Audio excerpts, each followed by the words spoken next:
de l'approche de l'hiver, mais tout de suite on retourne en automne. Excellence végétale, association des signes interprofessionnels et officiels pour la filière de l'horticulture, de la floristerie et du paysage présente. Sud Radio, tous au jardin. Tous au jardin avec Arnaud Cronier. Bonjour à vous. Bonjour. Soyez le bienvenu sur Sud Radio. Vous êtes pépiniériste, le dirigeant des pépinières Cronier. Vous êtes à Nazelles-Négron dans le Val-de-Loire. Qu'est-ce que vous avez d'ailleurs en ce moment ? Alors en ce moment, ce que l'on a à proposer, c'est essentiellement des arbres fruitiers, parce que le mois de novembre reste une excellente période pour la plantation des arbres fruitiers. Non seulement c'est une excellente période, mais c'est la meilleure. De quel type d'arbre on parle ? Alors aujourd'hui, je vais vous parler des arbres fruitiers label rouge, car c'est une véritable nouveauté en France. Arrive sur le marché des labels rouges pour les arbres fruitiers. Ça change quoi alors qu'il soit label rouge, cet arbre fruitier ? Alors, ce qu'il change, c'est que la vraie nouveauté, c'est que le cahier des charges qui était sur les produits alimentaires agricoles a été transféré sur les végétaux. Et aujourd'hui, on a des qualités supérieures qui arrivent sur les végétaux également, et notamment les arbres fruitiers. Exactement, ce qui signifie qu'il n'y a pas de traitement chimique sur ces arbres fruitiers, c'est ça ? Alors, ces arbres fruitiers ont été produits avec un cahier des charges éco-responsable.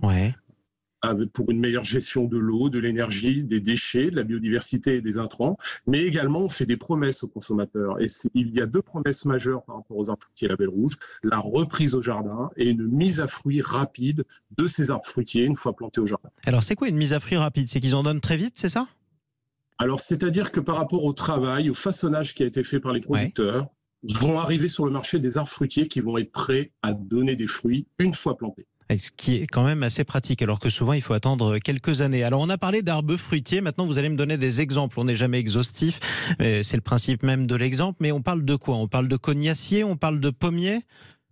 Alors on parle essentiellement de 5 genres d'arbres fruitiers que sont les pommiers, les poiriers, les cerisiers, les pruniers et les abricotiers. Et les abricotiers, justement, tout cela se plante en ce moment. C'est le meilleur moment ?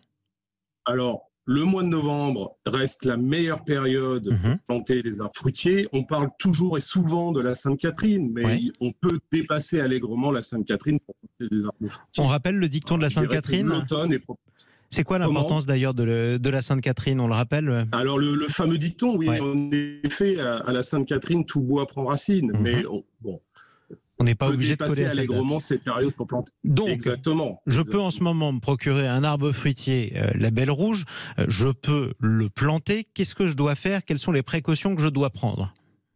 Alors, les précautions qu'il faut prendre, c'est déjà s'équiper d'un peu d'énergie pour faire un trou. Oui, il faut creuser. Voilà, creuser, associer du terreau en mélange avec cette terre ou pourquoi pas intégrer de la corne broyée dans le fond du trou. On positionne le végétal et on remet ce mélange terre et terreau au contact direct des racines. C'est quoi l'intérêt de la corne broyée d'ailleurs ? La corne broyée va prendre le relais après le terreau, après 1 an de plantation, si vous voulez, et va commencer à libérer des éléments minéraux profitables à la plante. Attention, quand on achète un label rouge, le jardinier n'est pas vendu avec. Il y aura toujours un minimum d'entretien et surtout d'arrosage. C'est la raison pour laquelle on vous propose de nous donner quelques conseils sur Sud Radio ce matin, Arnaud Cronier. Autre question, où est-ce que je le plante ? Parce que j'ai un jardin, par exemple. En général, j'ai des murs autour de mon jardin ou une grille. Est-ce qu'il faut les planter à côté des murs, comme certains ? On pourrait penser, par exemple, au pêcher. Ou est-ce qu'au contraire, il faut les planter loin des murs ? Alors, tout dépend des formes fruitières que l'on veut planter, mais sur la gamme des arbres fruitiers label rouge, ce sont des formes assez standards et assez classiques. Il faut les planter dans un vaste terrain où il y a quand même de la place, avec des distances de plantation qui devront être respectées entre chaque sujet, parce qu'à terme, ces arbres fruitiers vont prendre une certaine place et une certaine ampleur. Exactement. C'est lesquels qui sont les plus grands d'ailleurs ? Ça peut faire quelle taille au maximum ? Alors, ces arbres fruitiers, selon les formes fruitières que l'on plante, soit un gobelet ou une demi-tige, il faut considérer à peu près entre 6 et 10 mètres d'envergure et d'emprise au sol en taille adulte. C'est ça, donc il faut quand même que ce soit bien dégagé autour. Est-ce qu'il y a des sols, des types de sols à privilégier ou pas ? Alors, oui, c'est vrai que les arbres fruitiers, d'une manière générale, aiment plutôt les terrains argilo-limoneux, voire argilo-calcaires, notamment pour les pruniers et les abricotiers.